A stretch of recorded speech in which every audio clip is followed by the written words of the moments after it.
Será el azar, o quizá el azar ha querido que este debate se produzca justo hoy, que alcanzamos el pico histórico máximo del precio de la energía. Pero el azar también se podía haber dado hace una semana o hace dos, porque la desgraciada realidad es que la energía sigue subiendo de manera inexorable y diría que cruel para los bolsillos de los más desfavorecidos, mientras vemos que las eléctricas siguen manteniendo sus márgenes de beneficio. Baste un dato. En los 15 primeros días de este mes, de julio, antes de este pico histórico máximo de la energía, los ciudadanos ya iban a pagar del orden de 21,68 euros más que en el 2020. La rebaja que hoy se plantea a debate aquí, la del IVA más la de los costes de generación, que nadie se olvide, plantean siquiera 8 o 10 euros en la rebaja del precio de la luz. Luego, los ciudadanos y ciudadanas van a pagar del orden de 12 o 13 euros más que el año pasado por el precio de la electricidad. Y las medidas que ustedes plantean, como se lo han señalado ya, son medidas insuficientes, son parches, son cuidados paliativos para una realidad mucho más dolorosa y mucho más dura.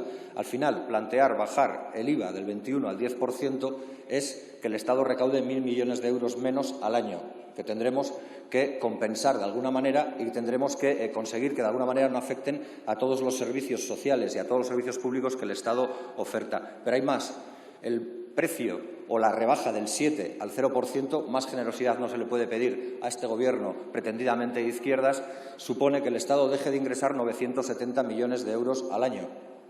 Dinero que se ahorran las eléctricas, no los ciudadanos, no las ciudadanas, pero que pierde el Estado, que pierde en definitiva el conjunto de la ciudadanía para políticas públicas. Porque se habla mucho del precio de la energía y se habla de la factura eléctrica, de esa incomprensible, de ese galimatías que se convierte en la factura eléctrica. Bien, igual hay que decir que del 24% de la factura solo corresponde al precio, o que del total del precio de la factura, solo el 24% corresponde al precio de la energía. Habría que decir también que del orden del 50-55% corresponde a algo que se llama costes de redes de transporte y distribución y anualidades del déficit de tarifa. ¿Y saben quién se ve beneficiado de más de la mitad del precio de la factura de cada ciudadano y ciudadana? Las eléctricas.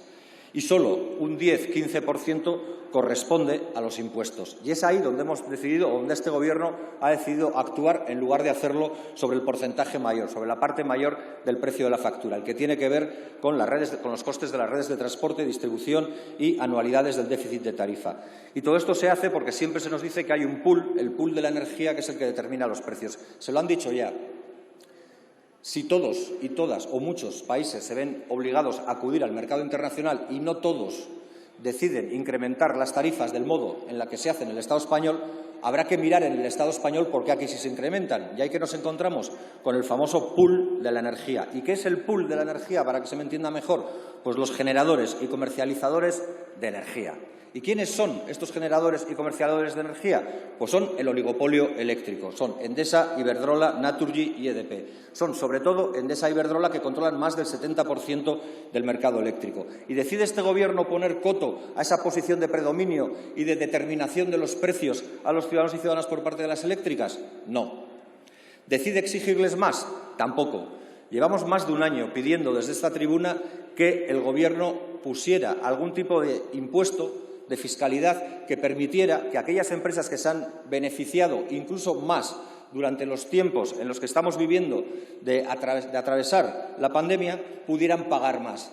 ¿Cuál ha sido la respuesta de este Gobierno? No hacer todavía nada, hasta que gente que no se supone más de izquierdas que este Gobierno les pase por la izquierda planteando cosas como estas. Porque habrá que volver a recordar que los beneficios de estas grandes empresas del oligopolio eléctrico español han tenido los beneficios que han tenido en el 2020. Iberdrola, 3.610,7 millones de euros. Endesa, 1.394 millones de euros. Naturgy, 490 millones de euros y EDP, 556 millones de euros. Y alguien dirá que ¿por qué cargamos siempre contra los oligopolios? ¿Por qué sembramos la duda sobre los oligopolios?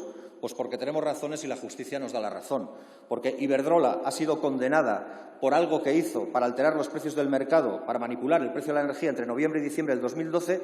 Cierto es que fue condenada a 25 millones de euros, pero el impacto de lo que hizo supuso del orden de 105 millones de euros. Luego le salió rentable incluso hacerlo y que le sentencien. Que Naturgy también fue condenada con 19,5 millones de euros porque presentó precios elevados entre octubre del 16 y enero del 17.